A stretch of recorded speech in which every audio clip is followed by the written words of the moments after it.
Hello, everyone. Hope you are doing well. Welcome to our LinkedIn and YouTube live at Data Safeguard, a Silicon Valley headquarter startup in data privacy solutions. I am Damodar Sahu, co-founder and chief growth officer.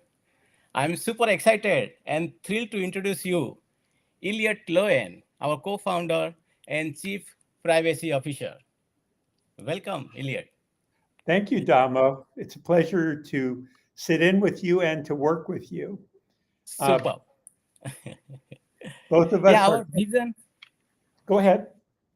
our vision is answering the universe call to solve ever-changing data privacy and synthetic fraud challenges. Data Safeguard empowers our team members to delight customers and reward our shareholders passionately, delivering highly integrated, hyper-accurate data privacy and synthetic fraud solutions that were previously unsolvable and humanly impossible. Today, we will be discussing on PII and PHI along with Elliot. So let's hear it from Elliot. Elliot, over to you. Oh, okay. Thanks again, Damo.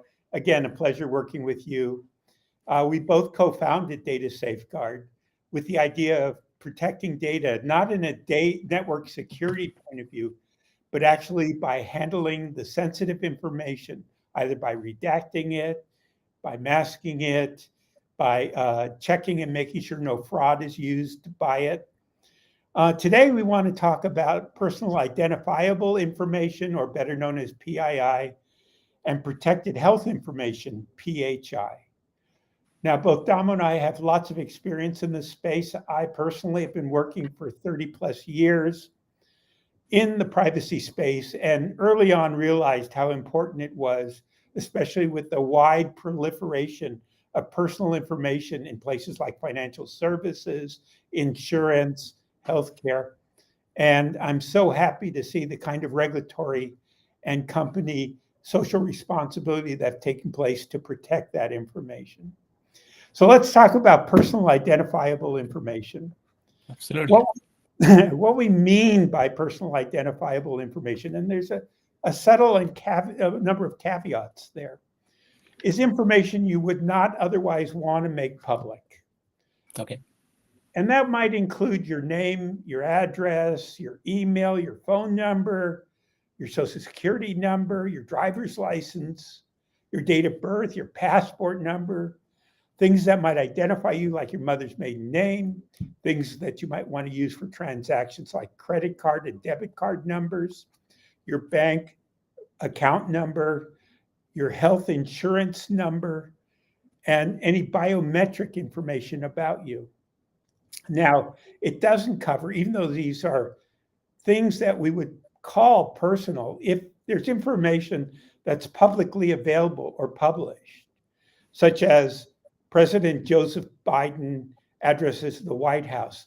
That's not considered personal identifiable information because it's out in the public. Protected health information, which was created as a result of HIPAA, which is the Health Portability Act and Privacy Act, is any information that talks about your health or your health condition. And that can be in the past, the present, or any future diagnosis or prognosis. It's any information about a patient or individual's provision for healthcare, whether you have it or not. Any information about an individual's payment capability for healthcare. And it's important to note that both PII and PHI, your name and address are PII and PHI, unless they are used to identify an individual's health information.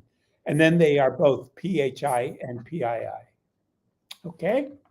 So Yeah. let's talk about some things which are not considered PHI and PII.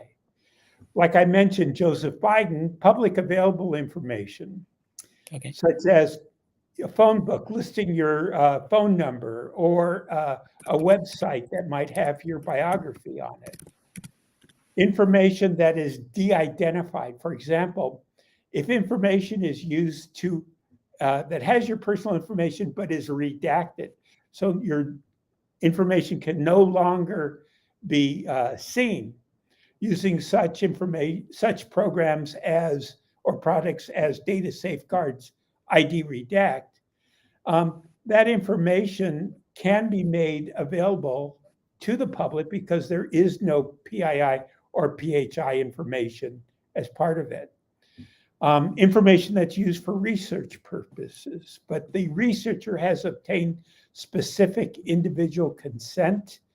And it's important to be aware that distinct types of sensitive data that business collect and store, by understanding what constitute PII and PHI, business can necessarily step to protect the data from unauthorized access or disclosure or destruction.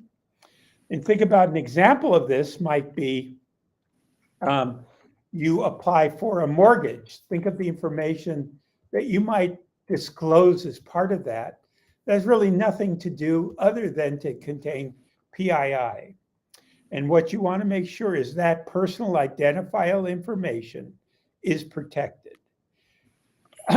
PII is any information that can be used to identify you as an individual, as we mentioned. PHI is any information about an individual health, including their medical history, their treatment record, and billing information. Now, both PII and PHI are very valuable to crooks, criminals, who can use the information to commit identity theft, create identities or synthetic IDs, create fraud on your using your ID, or other crimes. Businesses that collect or store PII or PHI have the responsibility to protect that data in the name of that individual from unauthorized access, use, disclosure, or destruction. In another one of our get-togethers, Damo, let's talk about some of the breaches that have taken place and the huge dollar amounts that are a result of exposing that. And just to foreshadow, once a company does have a breach and that PII information is exposed, whether it's used or not, the company is obligated to take out an insurance policy, to search where it might be used, to search the dark web, do a number of things. And the average cost of doing that is over $100. Mm-hmm. So you see fines in the billions of dollars for Facebook, but we'll get into that next time. Yeah. What I'm emphasizing is there's several reasons why business need to protect PII. And one of the more important one is to protect the business's reputation. If a business PII is compromised, it could lead to a complete loss of consumer trust. This could result in loss of business, decreased customer loyalty, and even class action suits or legal actions. Finally, protecting PII is a necessary step to comply with regulations. The Europeans took a giant first step with Global Data Protection, which is GDPR. It's a regulatory agency which looks at the European Union. However, it serves as a baseline for many. And in another one of our get-togethers, let's talk about all the different regulatory rules and regulations that are in states and federal government. Yeah. Now, how can businesses protect PII? Well, we mentioned earlier, using a program such as ID-REDACT from Data Safeguard, which is used to gather intelligently using AI and machine learning to find PII in structured and unstructured data and remove it. Implementing strong access controls. This means allowing only authorized individuals to access information with PII. Think about encryption. I'm not able to hear you. Elliot, can you hear me? Yeah, I hear you fine. Can you hear me?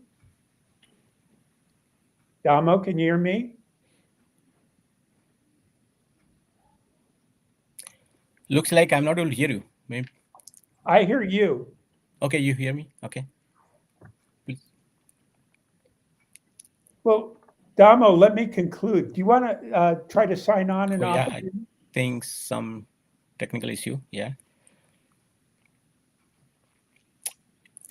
Can you hear me, Elliot? I hear you fine. Okay. Hold on. Let me